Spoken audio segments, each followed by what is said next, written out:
Hello friends, welcome to my channel S education era. आज के इस वीडियो में हम बात करने वाले हैं क्लास 12 केमिस्ट्री यूनिट 2 सॉल्यूशन का पार्ट 5, जो कि है हेनरीज लॉ। ये भी सॉल्युबिलिटी का एक पार्ट ही है। हम सॉल्युबिलिटी के ऊपर 2 वीडियो पहले भी बना चुके हैं, तो अगर आपने वो नहीं देखे तो प्लीज़ पहले जाके वो देखिए।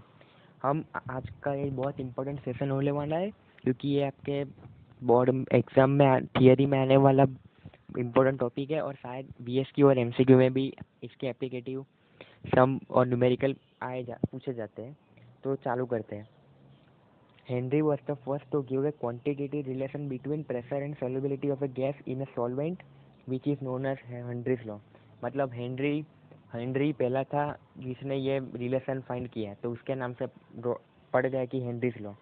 हमको पता है कोई भी साइंटिस्ट कोई भी डिस्कवरी करता है तो उसके नाम पे ही वो अचीवमेंट कर दी जाती है, तो यहाँ पे भी ऐसा ही है। तो देखते हैं कि ये आखिर हेनरी लॉ है क्या। The law state that at a constant temperature the solubility of a gas is liquid in a liquid directly proportional to the partial pressure of a gas present above the surface of liquid और solution. मतलब बोला गया है कि एक constant temperature हम मान के चलते हैं 278 डिग्री सेल्सियस। द सॉल्युबिलिटी, आपको सॉल्युबिलिटी की टर्म फेवर है, आपको पहले सॉल्युबिलिटी पता ही होगा, मैंने पहले के वीडियो में पढ़ा लिया है। तो बोला कि solubility is proportional to partial pressure. Partial pressure भी आपको पता होगा। तो बोला गया कि solubility is directly proportional to partial pressure. मतलब हम लिखे कि P solubility is proportional to partial pressure, मतलब डायरेक्टली प्रोपोर्शनल। अगर सॉल्युबिलिटी बढ़ेगा तो पार्शियल प्रेशर भी बढ़ेगा। वही है हेनरीज लॉ। ये पहला फॉर्म है। इसके और 2 अपडेट आए ये लॉ के, हम आगे पढ़ेंगे। Dalton, a contemporary of Henry, also concluded independently that the solubility of a gas in a liquid solution is a function of partial pressure of gas। हमको पता है मार्केट में कोई भी एक प्रोडक्ट आता है, एक कंपनी लॉन्च करती है तो साथ ही 2-3 और कंपनी कंपटीशन में होती है। ऐसे ये डेल्टन भी हेनरीज की कंपटीशन में आ गया, वो भी ये डिस्कवरी करने में जुड़ गया। तो उसके सामने उसने भी रख दिया कि मैं नहीं, ऐसा नहीं ऐसा होगा, वैसा नहीं वैसा होगा। तो उसका कॉम्पिटिटर मतलब ऑपोज करने लगा कि आपने गलत बोला है। तो वही है, डेल्टन ने क्या प्रूव किया है वो हम देखते हैं। बोला गया कि Dalton a contemporary of Henry also concluded independently. मतलब उस वो खुद एक अकेले ने ऐसा बोला कि solubility in A of a gas in a liquid is function of partial pressure of gas. मतलब ये बोला कि पार्शियल प्रेशर का एक हिस्सा है सॉल्युबिलिटी। तो हेनरी ने बोला था कि दोनों अलग अलग है, बट इक्वल इक्वल है, डायरेक्टली प्रोपोर्शनल है। मतलब एक बढ़ेगा तो दूसरा भी बढ़ेगा। तो डेल्टन तो बोल रहा है कि ये उसका एक पार्ट है पार्शियल प्रेशर का। तब आगे देखते हैं कि होगा क्या। अब बोला गया if we use the mole fraction of a gas in a liquid as a measure of solubility, then it can be said that the mole fraction of gas in a solution is proportional to partial pressure of the gas over the solution। Delta ने अब बोला कि अगर हम mole fraction को एक solubility का term assume करके यूज करें तो वो बोलता है कि mole fraction is proportional to partial pressure. मतलब mole fraction x is proportional to partial pressure p respectively. तो अब ये दो डेफिनेशन से एक नई डेफिनेशन आई, वो फाइनली हेनरीज लॉ का स्टेटमेंट है। मतलब ये दोनों का कॉन्सेप्ट मिला के एक तीसरा प्रोडक्ट मतलब डेफिनेशन बनाया कि वो रिलेवेंट है, कि हम उसको हेनरीज लॉ बोल सकते हैं। तो बोला गया है कि the most commonly use form of the Henry's law state that the partial pressure of the gas in a vapour p is proportional to mole fraction x. तो अब फाइनली कंक्लूजन पे आ गए कि वे partial pressure of the gas है वो proportional to mole fraction, मतलब p is proportional to x. ये कंफर्म हो गया, आज तक किसी ने बदला भी नहीं है। तो हमको पता है कि प्रोपोर्शनलिटी का साइन निकलना है तो हम एक कांस्टेंट के तो डालेंगे, पर ये तो हेनरीज लॉ है इसलिए हमको हेनरीज का रिस्पेक्ट करना पड़ेगा। तो उसका एच पी यूज़ करेंगे, मतलब पी इज इक्वल टू के एच इंटू एक्स। के एच क्यों, वो है हेनरीज कांस्टेंट, क्योंकि हेनरीज ने डिस्कवरी की है तो उसको ही उसका नाम तो रखना ही पड़ेगा, वरना बेचारा बुरा मान जाएगा। If we draw a graph between partial pressure of the gas versus mole,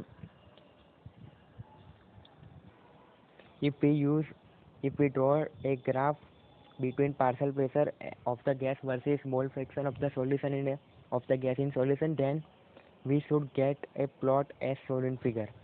अब इसका ग्राफ पढ़ते हैं. देखिए एक्स एक्सिस पे है मोल फ्रैक्शन ऑफ HCl और एक्स एक्सिस पे मोल fraction of HCl gas in its solution in cyclohexane, और वाई एक्सिस पे पार्शियल प्रेशर ऑफ HCl जो कि है टॉर्म है. आपको यूनिट याद रखना होगा और ये ग्राफ भी समझना होगा. ये ग्राफ पे से भी काफ़ी MCQ बनते हैं. तो देखिए अगर मैं हमारा हेनरीज लॉ का फॉर्मूला है P is equal to KH/X. अगर P बढ़ेगा तो X भी बढ़ेगा, तो जीरो पहले तो दोनों 0 0 पे है, बाद में 10 पे आए. ऐसा एज्यूम करते हैं कि P बढ़ा तो X भी बढ़ेगा, तो बढ़ते बढ़ते दोनों साथ ही बढ़ेंगे, तो इसका ग्राफ आएगा स्ट्रेट लाइन, क्योंकि दोनों एक साथ ही बढ़ रहे हैं. अगर पहले P 5 हुआ तो X भी 5 होगा, बाद में 10 हुआ तो वो भी 10 होगा. मतलब दोनों डायरेक्टली प्रोपोर्शनल है. एक बढ़ेगा तो दूसरा बढ़ेगा और दूसरा घटेगा तो पहला भी घटेगा. इसलिए हमारा पूरा ग्राफ आया स्ट्रेट लाइन. अब देखते हैं values of Henry's law constant for the some selected gases in water. ये आई थिंक मुझे कुछ इम्पोर्टेंट लगा है नहीं, पर टेक्स्ट बुक में दिया गया है, मतलब मैं स्किप नहीं कर सकता. तो आप भी एक बार ऊपर ऊपर से देख लेना, शायद कुछ एग्जाम में आ जाए तो आपको आना चाहिए. अब देखते हैं गैस टेम्परेचर और KH, ये पूरा कॉलम है. अब हीलियम का देखते हैं टेम्परेचर 293, तो उसका KH क्या आएगा 144.97. ये पूरी एक्सपेरिमेंटल वैल्यू है, मैंने कुछ भी इसमें अपना नहीं ऐड किया. ये जो भी उन्होंने एक्सपेरिमेंट किया होगा साइंटिस्ट ने, तो उस पर से एक वैल्यू आई है. हमको ज़्यादा अंदर देखने की ज़रूरत नहीं है कि कहाँ से आई क्यों आई कैसे आई, खाली टेक्स्ट बुक में दिया है तो बेसिक नॉलेज ले लेने का. दूसरा है डाई हाइड्रोजन, तो उसकी टेम्परेचर है 293 और के बार की वैल्यू है 69.16. दूसरा है डाई नाइट्रोजन, तो उसका 293 केल्विन 76.48. फोर्थ पे डाई नाइट्रोजन, उसका टेम्परेचर 303, तो के की बार 88.84. नंबर 5 पे डाई ऑक्सीजन, तो टेम्परेचर 303, के बार है 46.82. बाद में आर्गॉन की टेम्परेचर है 298, के बार की वैल्यू है 40.3. बाद में कार्बन डाइऑक्साइड 298, तो 1.67. फॉर्मल्डिहाइड के 298 पे 1.83 इंटू 10⁶. बाद में मीथेन का 298 पे 0.413 और विनाइल क्लोराइड का 298 पे है 0.611. आपको ज़्यादा इसमें देखने की ज़रूरत नहीं है, खाली ऊपर ऊपर से देख लेना. आपको ये लर्न करने की भी ज़रूरत नहीं है, खाली आपको मैंने समझा दिया कि ये वैल्यू होती है. अब आते हैं एप्लीकेशन ऑफ हेनरीज लॉ. ये इंपॉर्टेंट है, आप पहला 2 मार्क में भी आ सकता है कि give the application of Henry's law. ये इसका हमारे डे टू डे लाइफ में बहुत यूज़ है, इसलिए हम ये आपको प्रैक्टिकली भी बहुत इम्पोर्टेंट है. आपको पता होना चाहिए कि इसके हम कहाँ पे यूज़ करते हैं. तो number 1, to increase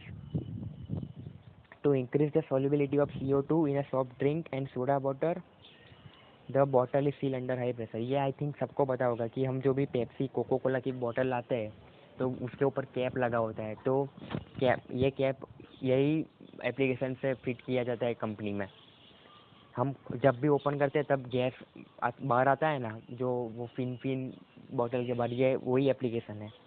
number 2, scuba diver must cope with high concentration of dissolve gases while breathing air at a high pressure underwater. Increased pressure increases the solubility of atmospheric gas in the blood. मतलब जो भी scuba diver होते हैं उनको जब वो पानी के अंदर जाते हैं तो एक तो पानी का वेट उनके सर के ऊपर होता है. तो ऐसे भी पानी में ऑक्सीजन कम है, हमने पहले पढ़ा सॉल्युबिलिटी वाले टॉपिक में. और ऊपर से ये पानी में उस ऊपर उसका पानी का बोझ आ जाता है, तो उनका सांस लेने में दिक्कत होती है. तो जब भी डाइवर सरफेस पर जाते हैं तो प्रेशर ग्रेजुअली डिक्रीज होता है. जब भी अंदर 500,000 फीट अंदर जाते हैं, नहीं इतना ज़्यादा नहीं होगा पर हम खाली बोल रहा हूँ, तो उसके ऊपर एक तो ऑक्सीजन की कमी होगी और पानी का वेट होगा, तो सांस लेने में दिक्कत होगी। आई होप आपको समझ में आया होगा। तो बोला गया है कि this decrease is the dissolve gas and leads to the formation of bubbles of nitrogen in the blood. मतलब हमारे जो ब्लड में जो सेल होते हैं तो उसमें नाइट्रोजन का फॉर्म होना चालू हो जाता है। तो नाइट्रोजन फॉर्म होगा तो ऑक्सीजन कम होगा। तो this block the capillary this block and create a medical condition called band. मतलब वो हमारे बॉडी के अंदर वो कैपिलरी को ब्लॉक कर देगी, तो वो एक मेडिकल कंडीशन है, उसको बोले bends, which are painful and dangerous to life. ये बहुत खतरनाक है और दर्दनाक भी है। ये हमारे बॉडी के अंदर कैपिलरी को ब्लॉक कर देते हैं, जिससे हम सांस लेने में थोड़ी दिक्कत हो जाती है। तो इसका कुछ तो उपाय निकालना पड़ेगा। तो देखते हैं। To avoid bends as well as a toxic effect of high concentration of nitrogen in the blood, the tank used by scuba divers are filled with air diluted with helium 11.7, 56.2% nitrogen and 32.1% oxygen. मतलब इसको इससे ऐसा condition develop ना हो। तो scuba diver हमने TV में भी देखा होगा कि जब भी कोई वीडियो देखते हैं तो वो एक सिलेंडर अपने साथ कैरी करते हैं। तो उस सिलेंडर में होता क्या है, 11.7% हीलियम, 56.2% नाइट्रोजन एंड 32.1% ऑक्सीजन होता है। तो ये वो ले जाके वो ये यूज़ करते हैं ब्रीथिंग के लिए, तो उनको वो प्रॉब्लम नहीं है, जो वो पानी के अंदर भी आराम से सांस ले सकते हैं। अब नंबर 3 है, at high altitude the partial pressure of oxygen is less than that at the ground level.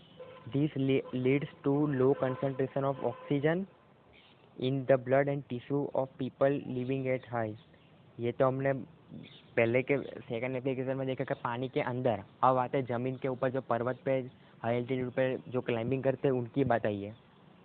आपको पता है कि हम जो अभी यहाँ पे रहते हैं अर्थ सरफेस पे, तो वहाँ पे तो अभी हमको कोई प्रॉब्लम नहीं है सांस लेने में। पर अगर हम अर्थ के सरफेस के अंदर जाएंगे या उससे बहुत ऊपर जाएंगे तो ऑक्सीजन की लेवल कम होगी, तो हमको सांस लेने में दिक्कत होगी। तो पहले तो हमने पानी के अंदर वाले की बात की, अब ज़मीन के ऊपर की बात करेंगे, जो माउंटेन पे चढ़ते हैं उन लोगों को। तो low blood oxygen causes climber to become weak and unable to think. Symptoms of condition is known as anoxia.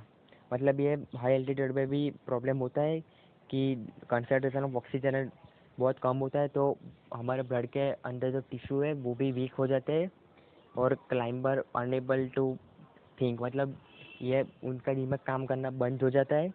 तो इस सिम्टम को हम बोलेंगे एनोक्सिया।